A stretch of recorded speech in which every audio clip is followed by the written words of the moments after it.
Friend, आपका एक बार फिर से एचपीएस क्लास में स्वागत है। मैं भगतपाल सर। हम सब पढ़ रहे थे estimation of overhead line and underground. तो हम सब आज पढ़ेंगे कि एलटी लाइन के न्यूमेरिकल को कैसे सॉल्व किया जाए। तो इस चैप्टर से 3 प्रकार के न्यूमेरिकल आते हैं, एक एलटी लाइन का, एक एसटी लाइन का और एक अंडरग्राउंड का। हम सब ने अभी ये जाना कि एलटी एसटी लाइन में कितने प्रकार के उपकरण कैसे यूज किए जाते हैं, टर्मिनल पोल क्या होता है, मिडिल पोल क्या होता है, ये सब जान चुके हैं। तब आइए एलटी और एसटी लाइन के न्यूमेरिकल को सॉल्व करते हैं। तो सबसे पहले हम एलटी लाइन के न्यूमेरिकल को सॉल्व करने की स्टेप जानेंगे। जैसा कि हमने हेडिंग लिखा है कि एलटी ओवरहेड लाइन के प्रश्न को हल करने के स्टेप्स क्या है। तो सबसे पहले पहला स्टेप है पूर्वानुमान। पहला स्टेप है पूर्वानुमान। पूर्वानुमान हम क्वेश्चन के आधार पे आपको बता देंगे। फिर दूसरा स्टेप है इसका पोलों की संख्या ज्ञात करना। पोलों की संख्या ज्ञात करना। पोलों की संख्या ज्ञात करना। इसमें हम सबसे पहले लिखेंगे लाइन की लंबाई। लाइन की लंबाई जो भी दिया रहेगा। फिर देखेंगे, मान ले रहे हैं लाइन की लंबाई x मीटर है, ठीक। फिर उसके बाद लाइन लंबाई पर लाइन का पार्ट देखेंगे। लाइन का पार्ट का मतलब दो पोलों के बीच की दूरी, वो मान ले रहे हैं y है। फिर y मीटर है। फिर पार्टों की संख्या, तो पार्टों की संख्या हो जाएगा लाइन की लंबाई जो है और पार्ट से हम भाग देंगे तो पार्टों की संख्या आ जाएगी, ठीक। अब पार्टों की संख्या मान लीजिए भाग देने का आ गया t। अब हम निकालेंगे पोलों की संख्या। पोलों की संख्या, तो पोलों की संख्या क्या होता है, जितने पार्ट होंगे उससे एक पोल ज़्यादा होगा। तो अगर t पार्ट है तो उसमें हम एक पोल जोड़ देंगे, ये आ जाएगा पोलों की संख्या। अब आइए ऐसा क्या हुआ, जैसे मान लीजिए मान ले रहे हैं, ये देख रहे हैं 1 2 3 4 5 पोल हैं। इनमें कितने पार्ट हैं, दो पोलों के बीच का जो दूरी है उसी को पार्ट कहा जाता है। तो एक पार्ट यह हो गया, एक पार्ट यह हो गया, एक पार्ट यह हो गया, एक पार्ट यह हो गया। मतलब 1 2 3 4 पार्ट हैं। और देख रहे हैं पोल कितना है, 5 है। अर्थात जितने पार्ट होंगे उससे एक पोल ज़्यादा रहेगा। 1 2 3 4 पार्ट, तो एक पोल ज़्यादा है, इसलिए पार्टों की संख्या निकालने के बाद हम एक जोड़ देंगे तो कुल पोलों की संख्या हो जाएगी। इस प्रकार हम पोलों की संख्या ज्ञात कर लेंगे। अब पोलों की संख्या ज्ञात करने के बाद तीसरे स्टेप में हम लिखेंगे एकल लाइन चित्र, single line diagram. Single line diagram ये जानेंगे। वह इसके साथ साथ टर्मिनल पोल का चित्र जानेंगे। टर्मिनल पोल व मिडिल पोल का चित्र। टर्मिनल पोल, चलिए इधर लिख दे रहे हैं, आगे लिखना है। टर्मिनल पोल व मिडिल पोल का चित्र जानेंगे, ठीक। फिर उसके बाद फोर्थ स्टेप है हमारा जितने वायर यूज किए हैं सभी तारों की लंबाई ज्ञात करना। सभी तारों की लंबाई ज्ञात करना। जैसे सभी तार क्या है, फेज तार है।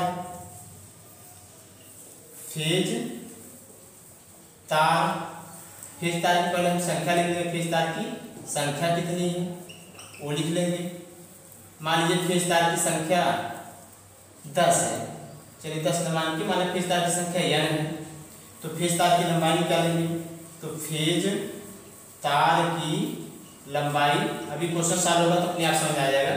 फेज तार की लंबाई क्या हो जाएगी, जितना तारों की संख्या रहेगी उसको लिख लीजिए, और जितनी दूरी होगी लाइन की लंबाई होगी उसका गुणा कर दीजिए, और प्लस 2% इसका अतिरिक्त ले लीजिए। जैसे ये इन दोनों को n है तो यन गुणे यक्स का 2%, यह हो जाएगा। ठीक, फिर उसके बाद फिर तार की लंबाई के बाद हम निकालेंगे उदासीन कम भूताल। ठीक, तो उदासीन कम भूताल का लिखेंगे, उदासीन कम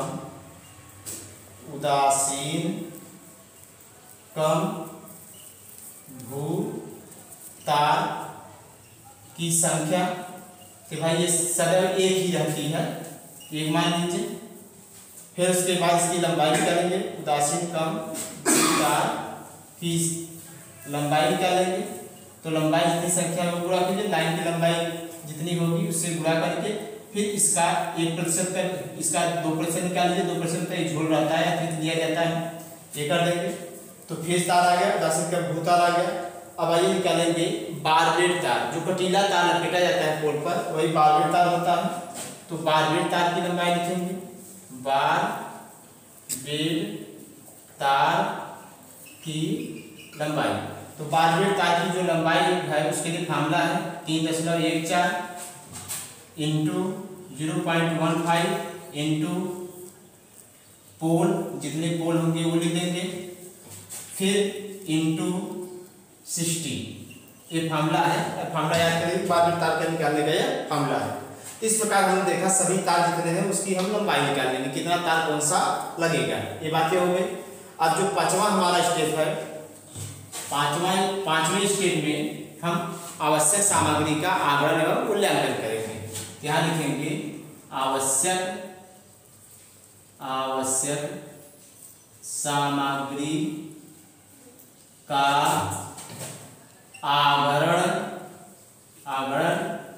एवं मूल्यांकन। ठीक, आगरण एवं मूल्यांकन करें तो उसके लिए हम टेबल बनाएंगे। तो टेबल हमारा है, पहला टेबल होता है सीरियल नंबर, क्रम संख्या या क्रमांक का लीजिए, क्रम संख्या।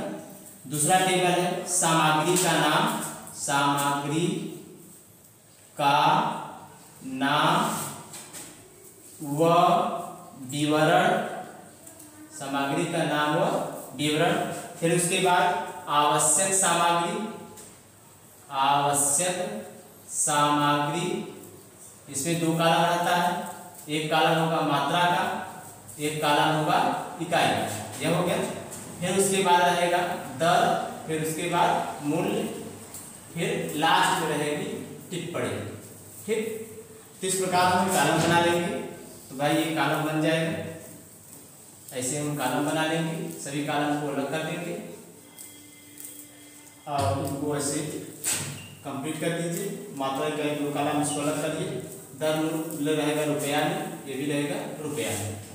अब इन सब कॉलम को यहाँ पे सीरियल नंबर 1 2 3 4 5 जैसे रहेगा, अभी बताया जाएगा कौन कौन सामग्री लगेगी। तो इस प्रकार यहाँ हो जाएगा। पूरी जो सामग्री की मूल्य है क्या लिख लेंगे कि भी सामग्री का मूल्य, मान लीजिए सामग्री का मूल्य हल करने पर ये योग आ गया P रुपया, कितना आया P रुपया आ गया, मूल्य टोटल P रुपया आ गया। क्या लिख लेंगे सामग्री मूल्य, सामग्री मूल्य इक्वल टू जितना है उतना लिख दीजिए P रुपया। अब लिखेंगे इसका हम श्रम मूल्य, क्योंकि जितने पोल खंभे गाड़े तो उसका श्रम मूल्य लिखा जाता है। कितना श्रम मूल्य 20% दिया जाता है सामग्री प्रतिशत का, @ 20%, ये है। ठीक, अब इसके बाद इसका 20% निकाल लीजिए, P × 20%, कितना रुपया हो जाएगा। फिर इन दोनों को जोड़ लीजिए, इन दोनों को जोड़ के योग निकाल लीजिए, योग मान लीजिए Y रुपया आया, कितना आया Y रुपया। अब इसका हम निकालेंगे ऊपरी प्रभार, यहाँ लिखेंगे ऊपरी प्रभार @ यह होता है, सभी लोग जानते हैं 11% होता है, 11% निकालेंगे। 11% इसका जो लेंगे वो Y का 11%, तो Y का 11% निकाल लेंगे। फिर ऊपरी प्रभार पर आकस्मिक व्यय, आकस्मिक व्यय लेंगे। आकस्मिक व्यय होगा @ 5% होता है, 3 से 5% जाता है, लेकिन 5% ले रहा है।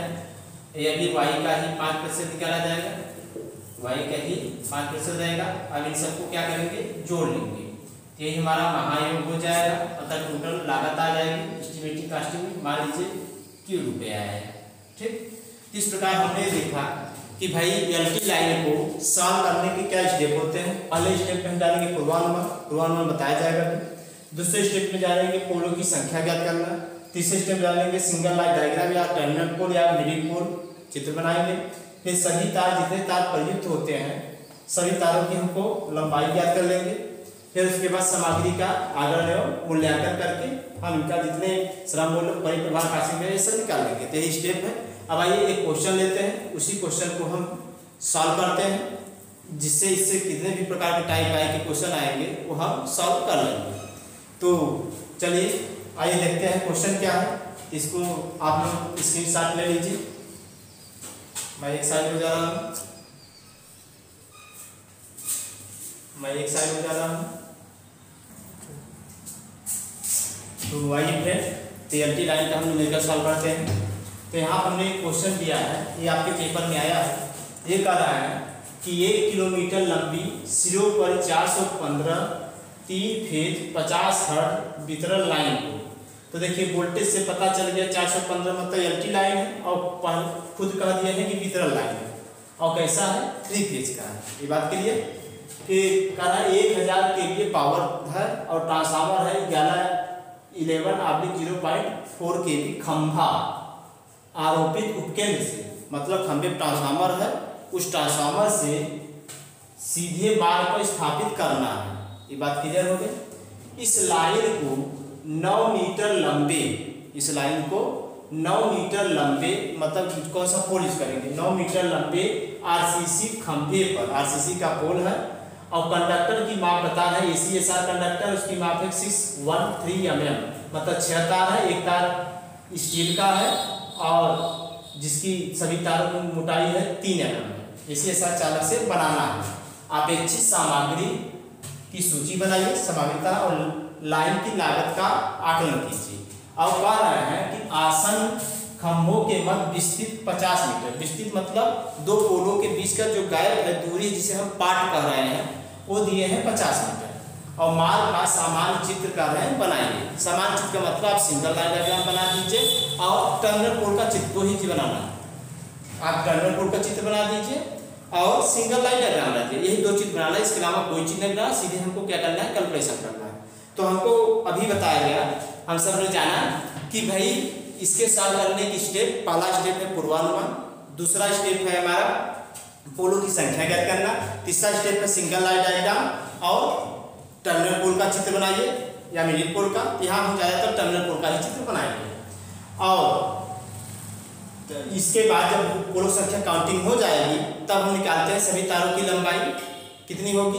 फिर उसके बाद हमारा आ जाएगा सामग्री का आगरण एवं मूल्यांकन। अब आइए जानते हैं पूर्वानुमान क्या लिखते हैं। पूर्वानुमान में हमें लिखेंगे, कहेंगे कि लाइन ओवरहेड 415 3 फेज 50 हर्ट्ज की वितरण लाइन है। जो लिखा है वही आप पूर्वानुमान पहला हो गया। दूसरा कहोगे कि यह आरसीसी पोल पर सीधी लाइन है। किस पर है? आरसीसी पोल पर सीधी लाइन है। और कौन सा चालक यूज है? कहेंगे 613 mm आपके एसीएसआर कंडक्टर प्रयुक्त है। फिर उसके बाद आप जानेंगे कि भाई लाइन का जो पार्ट है वो कितना दिया है 50 मीटर है। अब यहाँ पे एक बात और आपको जाननी है, पूर्वानुमान में लिखेंगे कि भाई हर एक खंभे पे आप एलटी लाइन में स्ट्रीट पोल रहता है, स्ट्रीट लाइट आप सब देखे होंगे, हर पोल पे लाइट लगी होती है, उसे स्ट्रीट लाइट करते हैं। उसके लिए अलग से फेज हम ट्रांसफार्मर से ले जाते हैं, तो उसको भी हमको दिखाना है।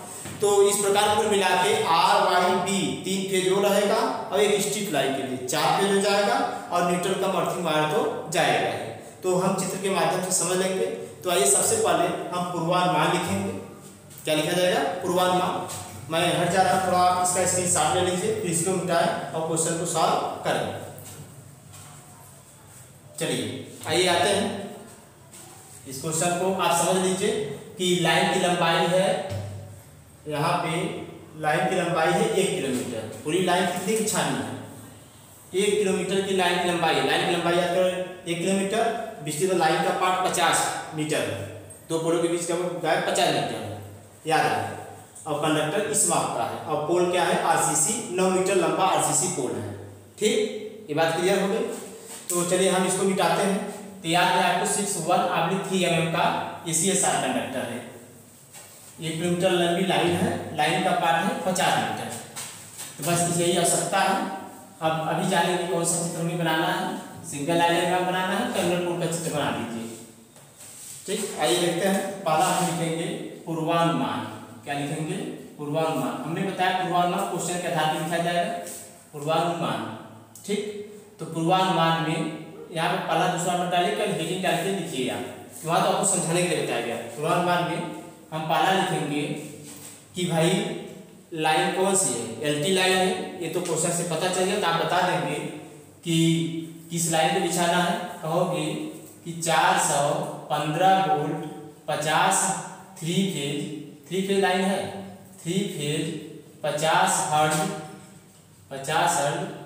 की एलटी लाइन वही लाइन है, एलटी लाइन बिछानी है। एग्जामिनर को पता चल गया।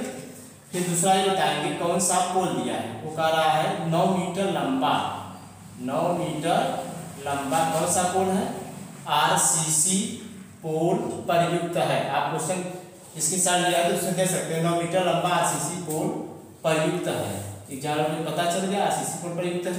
फिर बता देंगे कौन सा कंडक्टर यूज है, तो कंडक्टर जो यूज है वो ACSR का है, 3/1/3 mm ACSR चालक प्रयुक्त है। ये क्वेश्चन खुद का है, यही आप लिखें प्रयुक्त है।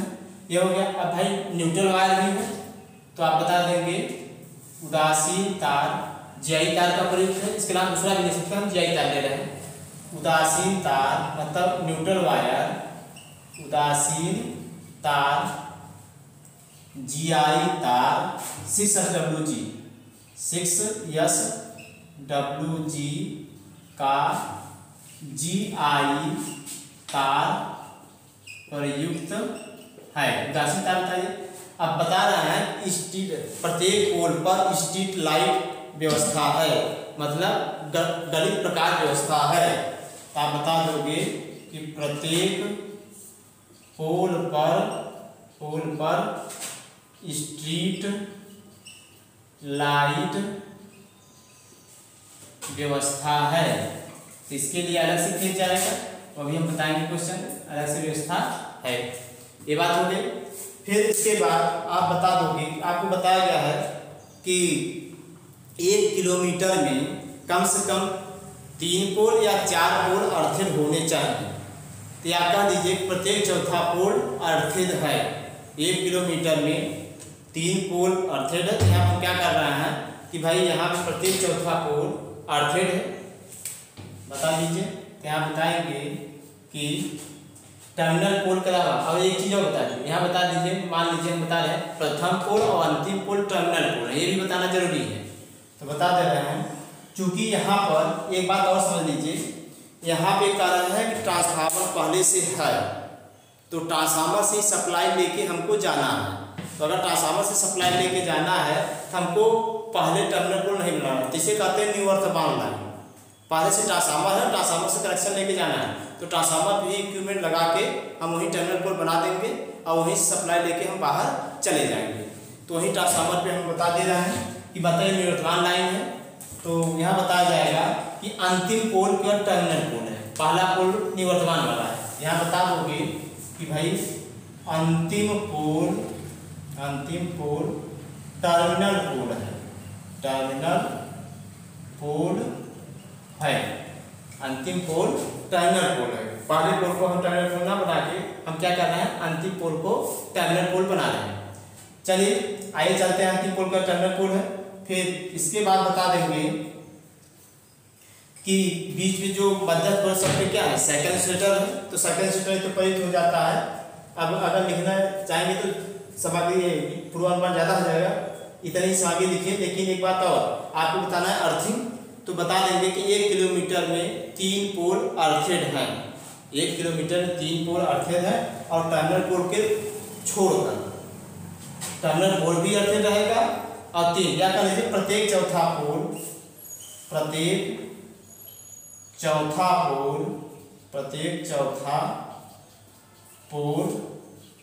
अर्थिड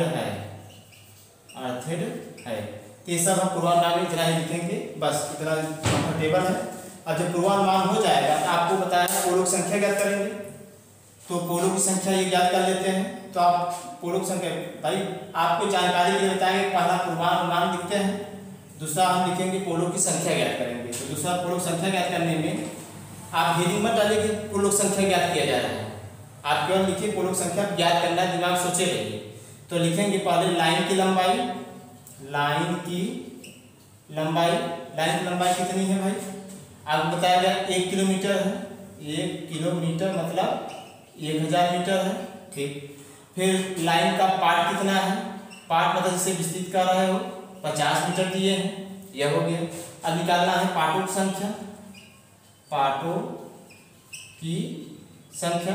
तो पार्टों की संख्या कितनी है भाई, पार्टों की संख्या निकालने के लिए हमने बताया जितना लाइन की लंबाई है वो लिख लो, और पार्टों की संख्या से क्या कर दो भाग। तो भाई 50 का 1000 में भाग कर दीजिए, 20 आ जाएंगे, 50 गुना 100 ये 20 आ गए, मतलब पार्टों की संख्या हो गई भाई यहाँ लिख दोगे 20। अब पोलों की संख्या आपको बताया जितने पार्ट हैं उससे एक अधिक पोल रहेंगे, उससे क्या रहेंगे एक अधिक। लेकिन यहाँ अब आपको ये सोचने वाली बात ये है कि यहाँ पर हमने टर्मिनल, पहला जो टर्मिनल पोल है वो नहीं है, यहाँ पे स्टार्टिंग टर्मिनल पोल नहीं है, यहाँ पे जो ट्रांसफार्मर का पोल है उसी को हम टर्मिनल पोल मान लिए हैं, ट्रांसफार्मर पोल को ही हमने क्या माना है टर्मिनल पोल माना है।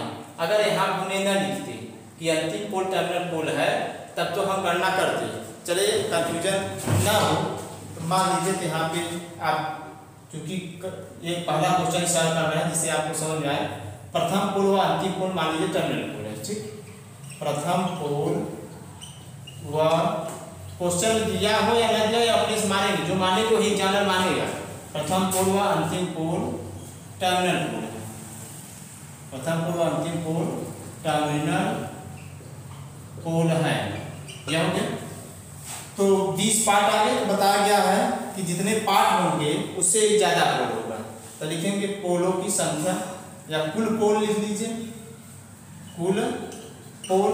तो कुल पोल हो जाएगा 20, एक जोड़ लीजिए कितना हो जाएगा 21 पोल, पोलों की संख्या आ गया 21। जब पोलों की संख्या हमारा काउंट हो जाएगा तो हम सिंगल लाइन डायग्राम बनाएंगे, क्या बनाएंगे सिंगल लाइन डायग्राम। तो आइए सिंगल लाइन डायग्राम बनाते हैं। तो भाई कुल कितने पोल हैं 21 पोल है, तो भाई 21 आप बोर्ड बना के दिखा दीजिए, 1 2 3 4 5 6 7 8 9 10 11 12 13 14 15 16 17 18। देखिए 1 2 3 4 5 6 7 8 9 10 11 12 13 14 15 16 17 18 हो गया। फिर इधर 19 20 हो गया। ठीक, अब आइए चलते हैं। तो 20 पोल है, सबका नाम रखा लीजिए, पहला पोल, दूसरा, तीसरा, चौथा, पांचवा, छठवां, सातवां, आठवां, नौवां, 10वां, 11 12 13 14 15 16 17 18 19 20 पोल। अब बताया गया टर्मिनल पोल पे 2-2 स्टेज रहता है, तो 2 स्टेज दिखा दीजिए। ठीक, फिर लाइन आपस में आगे ऐसे बढ़ती चली जाएगी, लाइन ऐसे आगे बढ़ती चली जाएगी, लाइन आगे ऐसे बढ़ती चली जाएगी। ठीक, लाइन ऐसे आगे बढ़ती चली गई। तो भाई टर्मिनल पोल स्टेप आ रहा है, तो स्टेप दिखा दीजिए, हो गया। अब लाइन का जो पार्ट है, अब थोड़ा आप इसका स्क्रीनशॉट ले लीजिए, क्योंकि इसको हम मिटा के यहीं पे समझाएंगे, तो स्क्रीनशॉट ले लीजिए 2 सेकंड के लिए। ठीक, ओके। तो आइए देखते हैं कि लाइन को बिछाएंगे यहाँ। तो ये कह रहा है कि लाइन किससे गई है, ट्रांसफार्मर पोल पर वहीं से लाइन लेके आना है। तो मान ले रहे हैं यहाँ पे ट्रांसफार्मर है, ये ट्रांसफार्मर है 11/0.4 kV का जो दिए हैं, यहाँ से केबल निकलेगा, केबल माध्यम से हम कनेक्शन कर देंगे और कनेक्शन करके लाइन हम पहुँचा देंगे। कनेक्शन करके लाइन यहाँ पहुँचा दिया जाएगा। हो गया, कोई दिक्कत नहीं। अब आइए, जब ये कनेक्शन करके पहुँचा दिया गया तो हमने बताया है कि टर्मिनल पोल की जो अर्थिंग रहती है, टर्मिनल पोल की अर्थिंग दिखा दी और फिर इधर टर्मिनल पोल की अर्थिंग दिखा दी। हो गया। फिर उसके बाद प्रत्येक चौथे पोल की अर्थिंग की गई है, तो पहला, दूसरा, तीसरा, चौथा। फिर इसको लेके 1 2 3 4, 1 2 3 4, 1 2 3 4, प्रत्येक चौथे पोल पर 1 2 3 4, 1 2 3 4। उसके बाद ये बच रहा है, आगे है तो हम नहीं करेंगे। हो गया। इस प्रकार हमारा अर्थिंग हो जाएगा। अब इसके बाद इसका हमको बनाना है टर्मिनल पोल का चित्र। टर्मिनल पोल का एक चित्र बनाना है, तो टर्मिनल पोल का ये डायग्राम इसका देख लेते हैं। इसको तो आप इसके साथ ले ही चुके हैं, हम इसको हटा रहे हैं। तो पोलों की संख्या आ गई है 21। कितने पोल आ गए भाई? 21। अब इसकी हम टर्मिनल पोल का चित्र बनाएंगे। तो ये टर्मिनल पोल का चित्र बनाते हैं। तो टर्मिनल का पोल का चित्र हम यहाँ दिखा दे रहे हैं आपको। तो भाई ये पीसीसी पोल है, तो पीसीसी पोल नहीं, सॉरी, आरसीसी पोल है। आरसीसी पोल को हम ऐसे दिखा दें, ऐसे दिखा दीजिए। अब भाई यहाँ टर्मिनल पोल बनाना है, तो भाई आपको पता है, बताया है पिछले वीडियो में कि टर्मिनल पोल इस पर लगता है, साइकिल इंसुलेटर लगता है और साइकिल इंसुलेटर डी क्लैंप पे रहता है। तो आप टर्मिनल पोल पर डी क्लैंप लगाएंगे, टर्मिनल पोल पर डी क्लैंप लगाएंगे, चाहे इस साइड दिखाओ चाहे इस साइड दिखाओ। तो चलिए हम क्या कर रहे हैं, इसी साइड दिखा दे रहे हैं। यह हो गया भाई, डी क्लैंप बनाना है, तो यहाँ पे हम डी क्लैंप को ऐसे दिखा दिए। यह हो गया आर फेज का डी क्लैंप। फिर वाई फेज का डी क्लैंप, तो वाई फेज के लिए भी डी क्लैंप दिखा दो। तो वाई फेज का डी क्लैंप हो गया, वाई फेज का डी क्लैंप। फिर बी फेज का डी क्लैंप, बी फेज के लिए डी क्लैंप, बी फेज के लिए डी क्लैंप। हो गया बी फेज का डी क्लैंप। फिर भाई एक फेज और है, आर वाई बी, एक फेज है स्ट्रीट लाइट के लिए। स्ट्रीट लाइट के लिए अलग फेज जाता है, स्ट्रीट लाइट के अलग हम डी क्लैंप लेंगे। स्ट्रीट लाइट के लिए अलग डी क्लैंप लेंगे, स्ट्रीट लाइट के लिए हमने अलग डी क्लैंप लिया। अब एक अर्थ वायर है, उदासीन का अर्थ वायर, तो उसके लिए हम लेते हैं अर्थ वायर क्लैंप। आपको पता है, ऐसे ऐसे अर्थ वायर क्लैंप हो गया। ठीक। अब इनको डी क्लैंप अपने आप टिके नहीं, बोल्ट रहता है, तो भाई आप यहाँ से इसे बोल्ट दिखा देंगे, यहाँ पर ऐसे बोल्ट दिखा देंगे, ये बोल्ट हो गया। फिर यहाँ भी ऐसे बोल्ट दिखा दीजिए, ये भी बोल्ट हो गया। यहाँ पे फिर इसको भी बोल्ट से जाम कर दीजिए।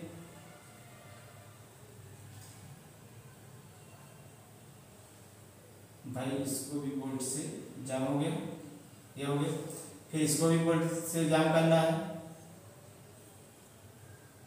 तो यह भी बोल्ट से जाम हो गया। ठीक, बोल्ट से जाम कर दिए। इस प्रकार हमारा बन गया। अब प्रत्येक पर हमको साइकिल इंसुलेटर दिखाना है, तो प्रत्येक पर हम साइकिल इंसुलेटर दिखा दे रहे हैं अलग मार्कर से। तो यह हो गया साइकिल इंसुलेटर। ऐसे साइकिल इंसुलेटर ऐसे बना दीजिए। भाई ऊपर की तरफ स्क्रू रहता है, तो आप यहाँ से ऊपर दिखा दीजिए, जब स्क्रू रहता है तो इनको ऐसे जोड़ दीजिए। ये हो गया साइकिल इंसुलेटर। फिर आपको समझाना है इसे, इसीलिए हम पूरा चित्र बनाए थे कैसे जुड़ा रहता है।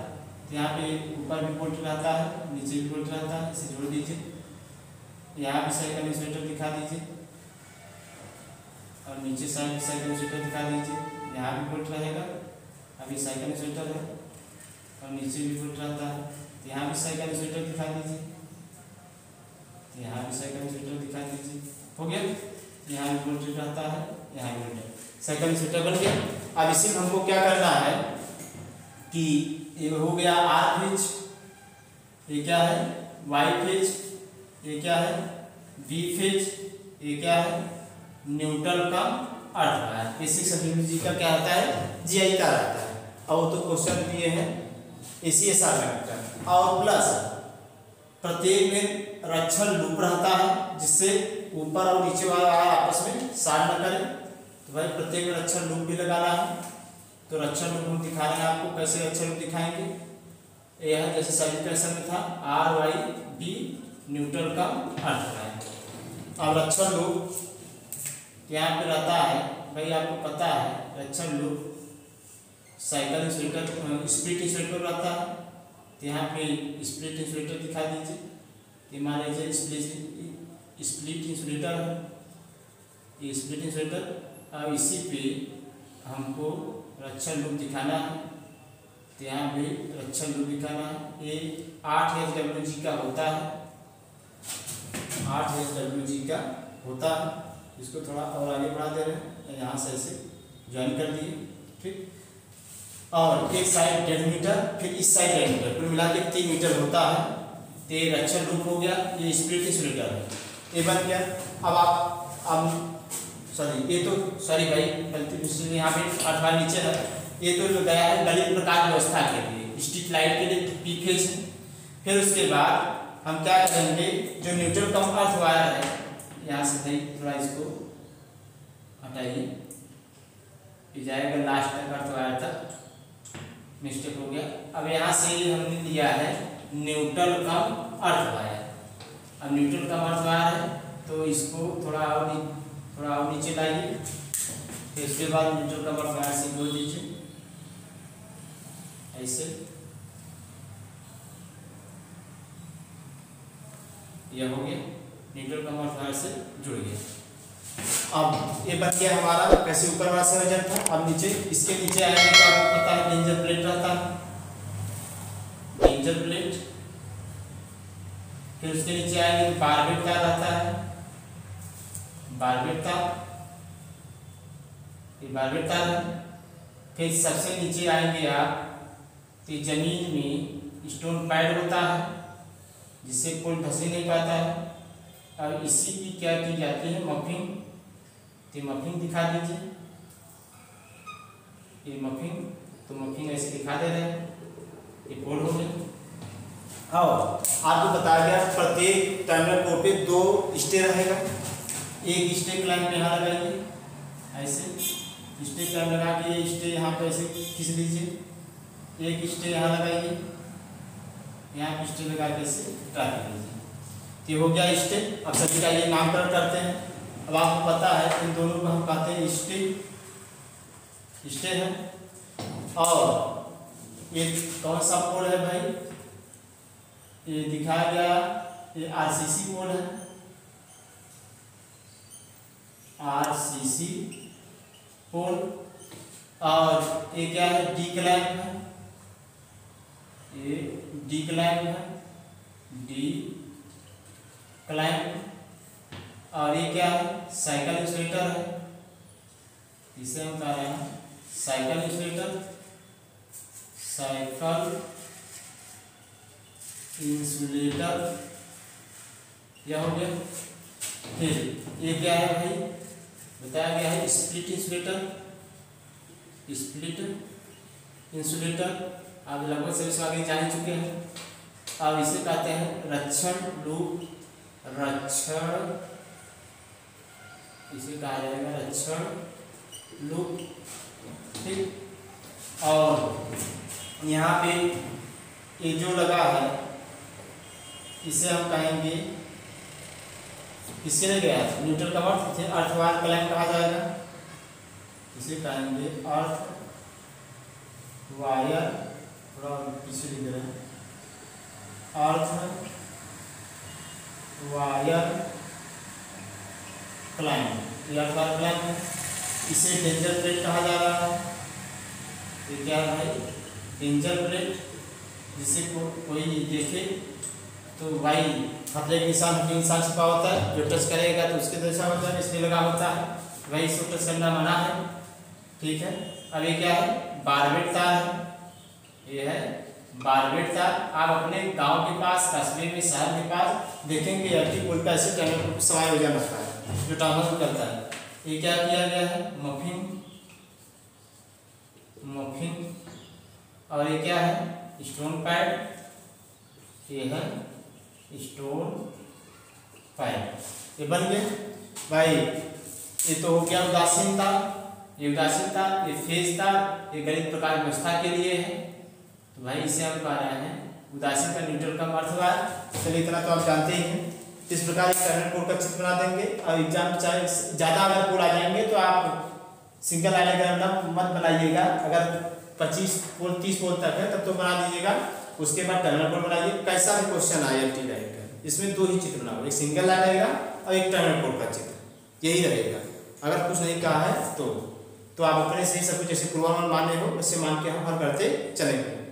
अब आपको बताया गया कि टर्नर पोल की अर्थिंग भी है, तो भाई टर्नर पोल का अर्थिंग भी दिखा दो, यहीं से ये अर्थिंग भी दिखा दीजिए।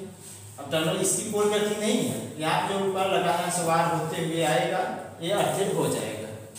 ओके, हाँ तो ये इस प्रकार हो गए जितने सामग्री हमने टर्नर पोल दिखा दिया। ऐसे फिर लास्ट वाला टर्नर पोल रहेगा। और आपको पता है मिडिल पोल पर आई क्लैंप होता है, आई क्लैंप पे सेकंड शूटर टिका होता है।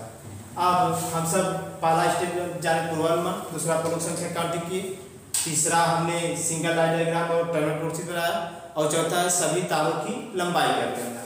अब देखिए यहाँ पे आप बता देंगे कितना पार्ट है, पार्ट लिखेंगे 50 मीटर है, 50 मीटर है। और लाइन की लंबाई कितनी है, लंबाई यहाँ लिख देंगे, लाइन की लंबाई है कितनी मीटर, 1 किलोमीटर, 1 किलोमीटर 1000 मीटर है। लाइन की लंबाई 1000 मीटर है। ऐसे ऊपर सिंगल डायग्राम पे लिख देंगे, इससे पता चलता रहेगा। अब हमको सभी तारों की लंबाई निकालना है, तो सबसे पहले हम फेज तार लेंगे। तो यहाँ फेज तार कितने हैं, 4 प्रकार के, 1 2 3 4। तो लिखेंगे फेज तारों की संख्या पहले लिखा जाएगा। भाई चौथा है हमारा फेज तार की संख्या, फेज तार की संख्या भाई 4 है, तो फेज तार की लंबाई निकालेंगे। फेज तार की लंबाई आपको बताया गया है कि फेज तार की जितनी संख्या है पहले वो लिखेंगे, फिर जितनी लंबाई है, लंबाई 1000 गुणा कर देंगे और प्लस 1004 गुणा कर कितना आएगा 4000, और इसका कितना परसेंट है 2%, 2% निकालिए तो हो जाएगा 4000 और प्लस यहाँ 4000 का 2% गुणे 2/100, 2 जीरो से 2 जीरो काट लीजिए, 4 गुना 80, भाई आ जाएगा 4080। ये जोड़ लेंगे पूरा, 4080 और 4080 हो जाएगा। ये 4080 मीटर आ गया फेज तार की लंबाई। अब इसके बाद क्या है, फेज तार की लंबाई के बाद है उदासीन कम भूताल। तो उदासीन कम भूताल, उदासीन कम भूताल की संख्या, उदासीन कम भूताल की संख्या कितनी है, 1 है। 1 लंबाई निकाल लीजिए, सीधा नीचे लंबाई, भाई लंबाई लिख लीजिए, लंबाई इसकी कितनी है भाई, आपकी संख्या 1 है, लंबाई 1 किलोमीटर है, मतलब 1000 मीटर, और प्लस इसका कितना 2%, 2% ये हो जाएगा 1000 प्लस 2% निकालेंगे 1000 का, तो भाई 20 आएगा।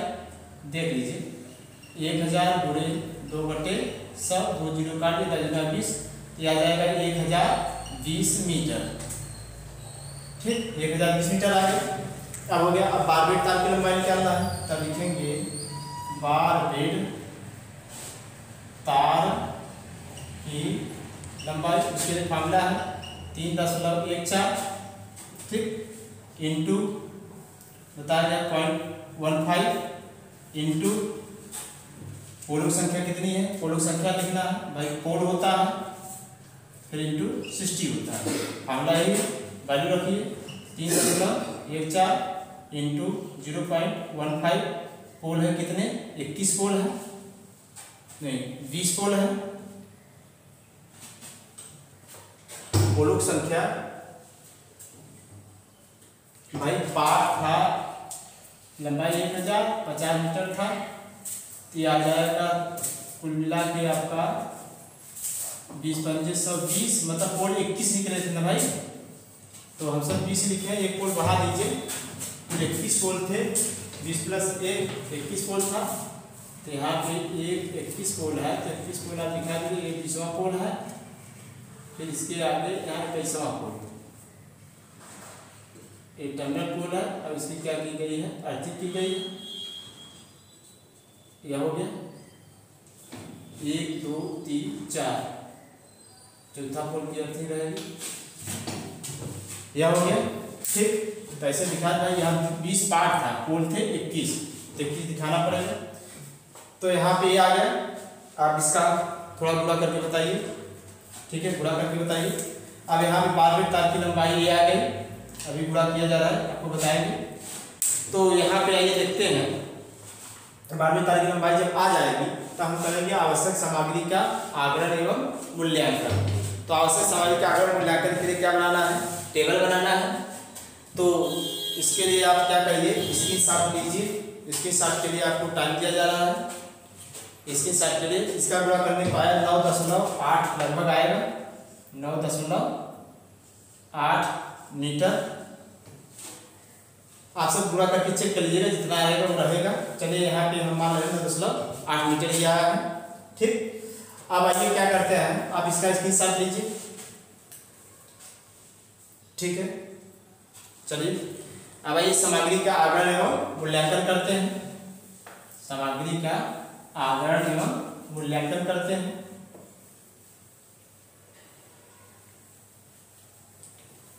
सामग्री का आगरण एवं मूल्यांकन करते हैं। तो लिखा जाए सामग्री का आगरण एवं मूल्यांकन, ठीक। यह है सामग्री का आगरण एवं मूल्यांकन। तो हम बनाएंगे टेबल। तो भाई ये टेबल बना लेते हैं, टेबल बनाते हैं। पहला रहेगा क्रम संख्या, दूसरा रहेगा सामग्री का नाम व विवरण, ठीक। ये तीसरा रहेगा मात्रा इकाई, अलग अलग लिख दे रहे हैं।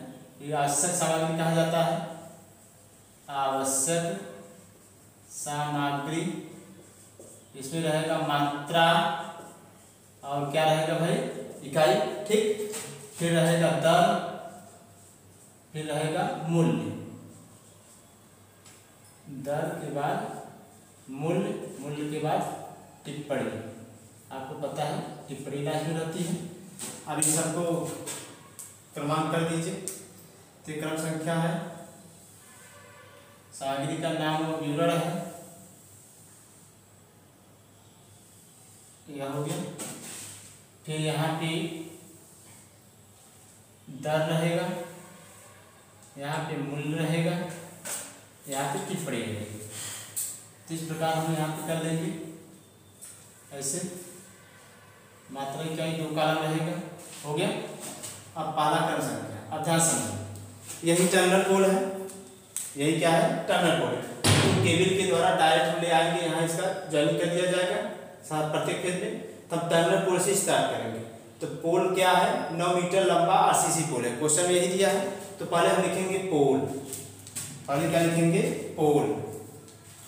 तो लिखा जाएगा 9 मीटर लंबी आरसीसी पोल।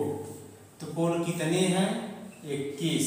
मात्रा का कोई मात्रा नहीं, दर। एक पोल हम मान रहे हैं 1000 रुपये, एक पोल 1000 रुपये प्रति, 1000 रुपये प्रति। ये रुपया में है, ये अभी क्या है, रुपया में। तो भाई ये आ जाएगा 21,000, ठीक। ये लाइन आधार है, आपको पता है। तो चलिए दूसरा है, जब पोल हो जाएगा तो पोल को स्ट्रेट खड़ा कर दिया जाएगा। अब पोल पे कौन सा इंसुलेटर लगेगा, साइकिल। तो कहेंगे साइकिल इंसुलेटर। क्या है भाई, साइकिल इंसुलेटर। अब माप मत लीजिए, माप याद करना हो। मान लीजिए हम लिख रहे हैं 78 × 55 mm का ये साइकिल इंसुलेटर है। ठीक, cycle insulator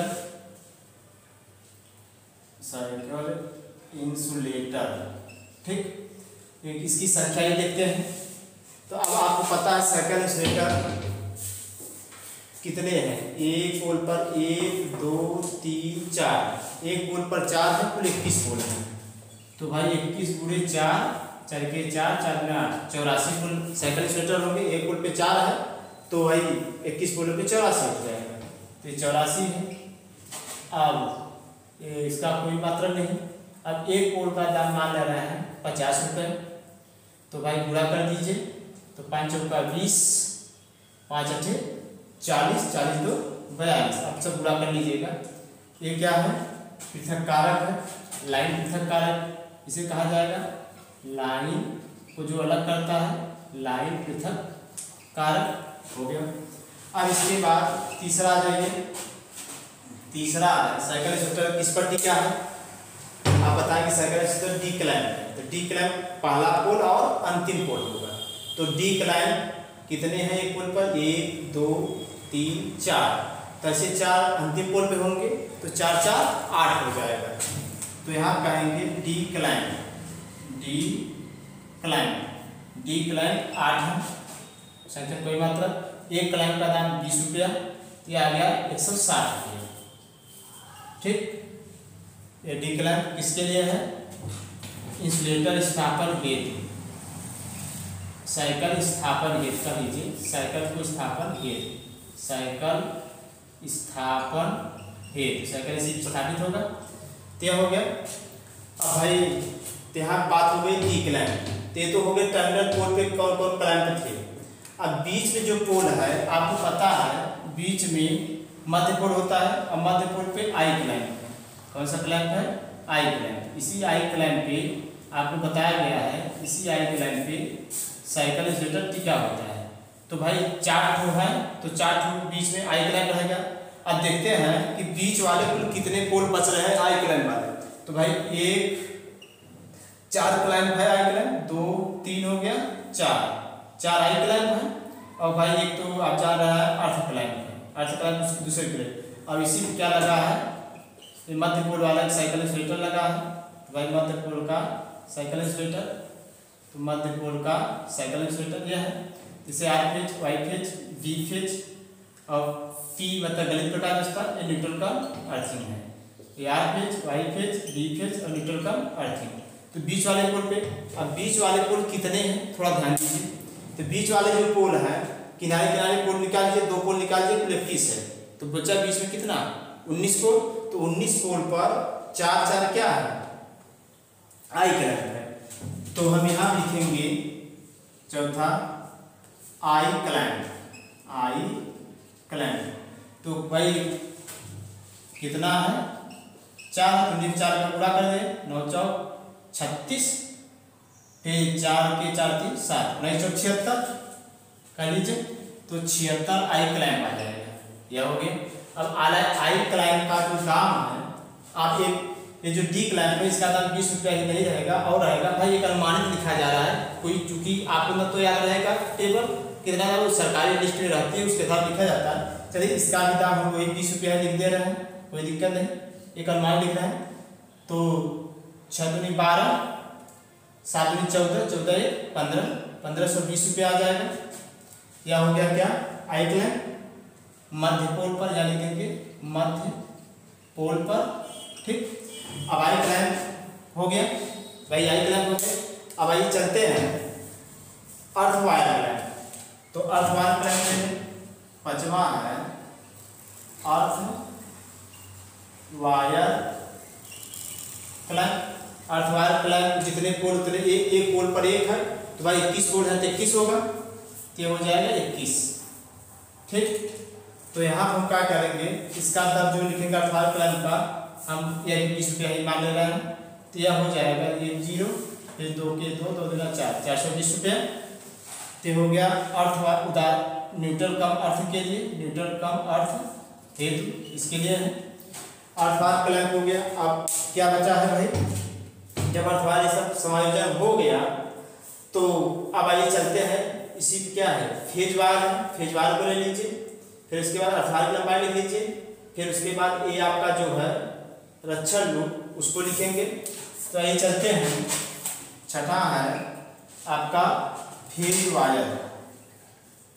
phase wire, phase wire कितना लंबाई है भाई कुल? फेज वायर की लंबाई, चूंकि भाई यहाँ डिलीट हो चुका है तो फेज वायर की जो लंबाई है वो आप सब लिख लीजिएगा।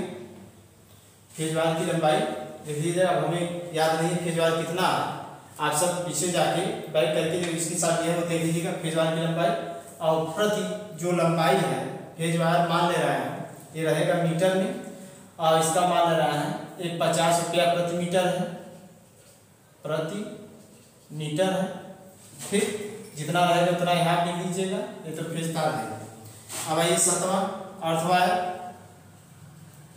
अर्थ वायर, अर्थ वायर देख के लिख लीजिएगा, मीटर में है। अब चूंकि भाई हम मिटा चुके हैं तो हमें कोई डाटा याद नहीं है। अब ये मान ले रहा है अर्थ वायर को हम 30 रुपया प्रति मीटर, एक अनुमानित बताया जा रहा है 30 रुपया प्रति मीटर। सरकारी रेट दूसरा है, वो तो जब जेई बनेंगे तो आता है, गुणा करके इसमें आप लिख लीजिएगा। तो यहाँ कितना रहेगा ये भी लिख लीजिएगा।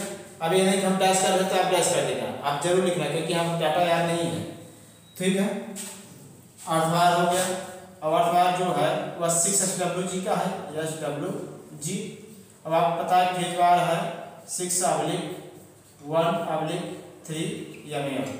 अब कौन सा कंडक्टर है? ACSR, ACSR। ठीक, यही है 6ACSR का फेज वार है, यहाँ पे लिख दिए हुए इसे। अब ये हो गया अर्थवार। अब आ जाइए किस पर? स्टे। किस पर? स्टे।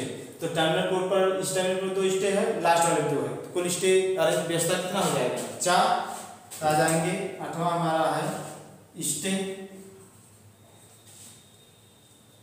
स्टे अरेंजमेंट,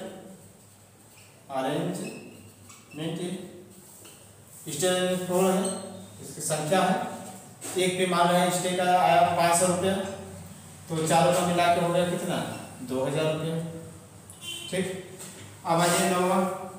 स्टे जब हो जाएगा तो स्टे के बाद अब थोड़ा और नीचे उतरिए। अब क्या है? डेंजर प्लेट, क्लैंप सहित डेंजर प्लेट, चलो इंग्लिश में लिखते हैं, डेंजर प्लेट क्लैंप सहित, क्लैंप सहित। कितना है डेंजर प्लेट? भाई जितने पोल उतने प्रत्येक पोल पे एक एक है, तो 21 पोल है तो 21 रहेगा, 21। ठीक, अब एक प्लेट का दाम मान ले रहा है 100 रुपया, तो आ जाएगा 2100 रुपया। ठीक, डेंजर प्लेट के बाद आ जाइए 10वां, बारबेड वायर। बारबेड वायर, तो भाई बारबेड के कटीला तार लोहे का होता है, बारबेड तार।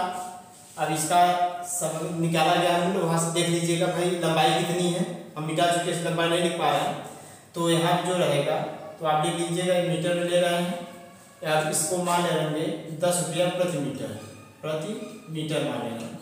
ठीक, फिर उसके बाद उसका गुणा कर देंगे, जितना आएगा यहाँ लिख लीजिएगा। ठीक, आ जाइए बारबेड तार के बाद अब क्या किया गया है? स्टोन पैड है, स्टोन पैड लिख लीजिए। 11वां है स्टोन पैड। स्टोन पैड एक पोल पर एक स्टोन पर जितना 21 है 21 होगा, 21 संख्या है। अब एक का दाम मान ले रहे हैं हम 50 रुपया प्रति, तो चूंकि स्टोन पैड है 50 तो मिलेगा, 100 रुपया मान लो, 100 रुपया प्रति, तो आ जाएगा 2100 रुपये। ठीक, स्टोन पैड के बाद सीमेंट बालू कंक्रीट है, तो यहाँ पे है सीमेंट बालू कंक्रीट है, सीमेंट बालू कंक्रीट है। सीमेंट बालू कंक्रीट भाई LS आवश्यकता अनुसार, तो कुल मिला के मान लेगा सीमेंट बालू कंक्रीट एक पोल पे आ रहा है, तो यहाँ पे एक पोल पे माने सीमेंट बालू कंक्रीट का दाम आ रहा है 500 रुपया प्रति, 500 रुपया प्रति। तो पूरा यहाँ पे तो इस साथ दिख नहीं रहा है, तो हम इसको फिर से ऊपर लिखेंगे मिटाकर। तो आप सब इसका एक बार क्या करिए, स्क्रीनशॉट ले लीजिए, फिर हम ऊपर लिखते हैं, इसका स्क्रीनशॉट लीजिए जल्दी से, ठीक है, ओके। अब ऊपर हम लिख दे रहे हैं, क्योंकि यहाँ 10 तक हुआ है, 11 तक हुआ है। अब बढ़ावा लिखिए, सामग्री का नाम। देखिए यहाँ चूंकि एग्जाम है इसलिए हर चीज़ को हम डिटेल नहीं बता रहे हैं, जितना आप एग्जाम में लिख पाए उतना ही बता रहे हैं, कॉम्प्लिकेटेड नहीं करना चाहते हैं, क्या एग्जाम के ट्रिक से हम बता रहे हैं। अब वीडियो भाई कोई चीज़ समझाने के लिए टाइम तो लगेगा ही, वीडियो थोड़ा सा लंबा होगा ही, लेकिन आपको जो अगर 10-5 मिनट ज़्यादा ही हो जा रहा है, अगर पूर्ण रूप से समझ में आ जा रहा है, कोई चीज़ याद न करना पड़े। हाँ ये बात और आप सोचेंगे सामग्री का मूल्य कैसे लिखें, आप एक अनुमान लिख के लिख दीजिए, थोड़ा सा कोई न्यूमेरिकल देखेंगे उसमें कितना लिखा है, उसी आधार पे आप अपना अंदाजा लिख दीजिएगा, जरूरी नहीं वही सेम रहे, इससे कोई दिक्कत नहीं। कि एग्जाम में जानता है भाई बच्चे अभी पढ़ रहे हैं, उनको सामग्री का दाम मूल्य पता नहीं है, अब किताब में जो मूल्य दिया है 1972% का दिया है, जबकि आज का मूल्य अलग है, ठीक है। तो आइए 11वां हम देखेंगे, हमसे 11वां देख रहे थे सीमेंट बालू कंक्रीट मापिंग के लिए, 11वां है सीमेंट बालू कंक्रीट, इनका एक रेशियो रहता है, तो भाई 1:4:8, मतलब 1 बोरी सीमेंट 4 बोरी बालू 8 बोरी गिट्टी, ये संबंध रहेगा। अब आ जाइए चलते हैं मात्रा यस आवश्यकता अनुसार, कोई नहीं। अब रुपया प्रति पोल पे मान रहे हैं 500 रुपया आ रहा है, 500 रुपया प्रति पोल, ठीक। तो जितने पोल होंगे 21 है, तो भाई 21 में 5 का गुणा कर दीजिए, 5 के 5, 5 गुना 10, 105 और डबल जीरो है, तो 105 में डबल जीरो लिख दिए, इतना रुपया आ गया 10,500। अब सीमेंट बालू हो गया। अभी आपको पता है ये बचा है हमारा रक्षण लूप, तो रक्षण लूप बताया गया है कि एक साइड रहता है 1.5 मीटर, एक साइड 1.5 मीटर, इधर भी 1.5 मीटर रहेगा। आप सब बना ही चुके हैं इसलिए हम संशोधन कर रहे हैं, इधर कितना है, अब ये नहीं दोबारा आप इसे बना लीजिएगा, बनाना नहीं है, समझाने के लिए 1.5 मीटर 1.5 मीटर कितना हो जाएगा 3 मीटर। तो पहले बात रक्षण लूप कितना लेंगे, अब आपको बता दें रक्षण लूप वह प्रत्येक पार्ट में बीच वाले पार्ट में 2-2 रहता है और किनारे किनारे पार्ट में 1-1 रहता है। जैसे मान लीजिए 1 पोल 2 पोल 3 पोल 4 पोल 5 पोल कहीं दिखा रहे हैं, ये मान लीजिए वायर गया है, ऐसे वायर गया है, ऐसे वायर गया है, ये मान लीजिए टर्मिनल पोल है, ये भी मान लीजिए टर्मिनल पोल है, ठीक। अब देखिए किनारे पर यहाँ पर एक ही रक्षण लूप रहेगा, टर्मिनल पोल साइड एक ही, क्योंकि यहाँ तनाव पहले से रहता है, तो यहाँ भी बीच में एक ही रक्षण लूप रहेगा, और जबकि बीच वाले जो है यहाँ पे 2-2 रहता है, जिससे वायर आपस में झोल ना होने पाए, बीच में 2-2 रहेगा और किनारे क्या रहेगा 1-1 रक्षण लूप रहेगा। तो कुल कितने पार्ट हैं, मतलब जितने पार्ट हैं, तो बीच वाले पे बताया जा रहा है कि भाई 2-2 रहेगा, बीच वाले पर 2-2 रक्षण लूप रहेंगे। अब भाई चूंकि ऑनलाइन क्लास है तो यहाँ पे थोड़ा टाइम का भी बचत देखना होता है, इसलिए हर चीज़ को पूर्ण रूप से नहीं बताया जा रहा क्योंकि टाइम कम है, तो समझ जाइए। फिर भी किनारे पर 1-1 रक्षण लूप और बीच में कितने हैं, बीच में 2-2 हैं, तो कुल 20 पार्ट हैं, तो 2 पार्ट निकाल दीजिए, क्योंकि 2 पार्ट पहला वाला अंतिम वाला, तो 2 पार्टों में 1-1 रक्षण लूप मतलब 2 और बीच वाले पार्ट में 2-2, तो मतलब 18 पोल बच रहे हैं, 18 पोल में 2-2 है, तो 18 पोल में अगर 2 है तो 18 गुना 36, तो 36 यहाँ रक्षण लूप आएगा और 2 किनारे हैं, तो 36 2 38 रक्षण लूप रहेगा। यहाँ लिखेंगे 13वां रक्षण लूप है कितना भाई, निकाला गया 18 में 36 बीच में और 1-1 किनारे 2, 36 2 38 रक्षण लूप है भाई, ये हो गया 38 संख्या। अब एक रक्षण लूप का दाम मान ले रहे हैं, आ रहा है 100 रुपया 100। और इसके रक्षण लूप की लंबाई कितनी है 3 मीटर है। प्रत्येक रक्षण लूप की लंबाई कितनी है 3 मीटर है। तो प्रत्येक प्रतिरक्षण लूप पर 100 रुपया आ रहा है। तो 100 रुपया आ गया तो भाई कितना हो जाएगा 3800 रुपया। ठीक। अब यहाँ पे चौथा आ जाइए स्प्लिट इंसुलेटर है। ये देखिए रक्षण लूप की क्या है स्प्लिट इंसुलेटर का। तो हम लिखेंगे स्प्लिट इंसुलेटर कितना है जितने रक्षण लूप होंगे उतने स्प्लिट इंसुलेटर होंगे, क्योंकि भाई जितने रक्षण लूप होंगे उतने स्प्लिट इंसुलेटर लगा है तो अभी 38 ही होगा। ठीक संख्या है। और इसका दाम मान ले रहा है चलिए 30 रुपया प्रति मान ले रहा है। तो 0 उतारिए 3 8 24 3 त्रिका 9 2 11 से 40 रुपया आ गया। तो इस प्रकार लगभग जितनी सामग्री लगती है हमने पूरी सामग्री बता दी। अब आप सबको ये काम दिया जा रहा है क्योंकि भाई कोई लिस्ट हमको पूरा नहीं हमारे पास है। आप सब पूरा इसका योग कर लीजिएगा। तो यहाँ लिख लीजिएगा कहिएगा जैसे योग 2 लाख 4 लाख जो भी आएगा तो यहाँ x रुपया आएगा। उसके बाद आप नीचे लिखेंगे x का मतलब जो जोड़ेंगे वही आएगा। आप नीचे लिख लेंगे सामग्री का मूल्य बराबर x रुपया। यह आप मत लिखिएगा जो जोड़ोगे वही आएगा वही लिखिएगा। ठीक है। हम यहाँ चलिए हम मान ले रहे हैं 4 लाख रुपया आया है। चलिए ठीक है। क्योंकि भाई आप सब 4 लाख लिख ही दोगे हम चलो x लिखेंगे तो आप सब जोड़ के लिखोगे x रुपया। अब यहाँ पे हम क्या लिखेंगे अब आइए चलते हैं श्रम मूल्य जैसा कि हम वहाँ लिखा चुके हैं नियम में। श्रम मूल्य कितना रहेगा @ 20%। भाई x का 20% इसका 20% तो 20/100 आप पूरा करके भाग करके फिर इनको जोड़ लेंगे। क्या आ गया मान लीजिए p रुपया जोड़ने जो आएगा वही मान लेना है। ये हो गया योग। अब इसके बाद या फिर आप इतना श्रम मूल्य भी जोड़कर कैलकुलेशन कर सकते हैं। अगर आगे लिखना है तो आप क्या करेंगे ऊपरी प्रभार होता है 11% कर दीजिए। इसका p का 11% 11/100। फिर आपको पता है ऊपरी प्रभार पद होता है आकस्मिक व्यय। यह होता है @5%। तो भाई p का 5% मतलब 5/100। अब जोड़ के यही आ जाएगा महायोग जो होगा मान लीजिए q आ गया इतना रुपया महायोग है यही लागत हो जाएगा। इस प्रकार एलटी लाइन का जैसा भी क्वेश्चन रहेगा हम ऐसा कर लेंगे। तो आज के लिए इतना ही। आप इस वीडियो को जितना लाइक सब्सक्राइब और शेयर कर सकें करें। ठीक है। मेरा मेन पर्पज था कि भाई ये वीडियो लंबा इसलिए हो रहा है क्योंकि आपको एक सामग्री बताना जिससे रटनी न पड़े और सब सामग्री पोल के द्वारा। ठीक है। आप इस वीडियो को लाइक और सब्सक्राइब करें।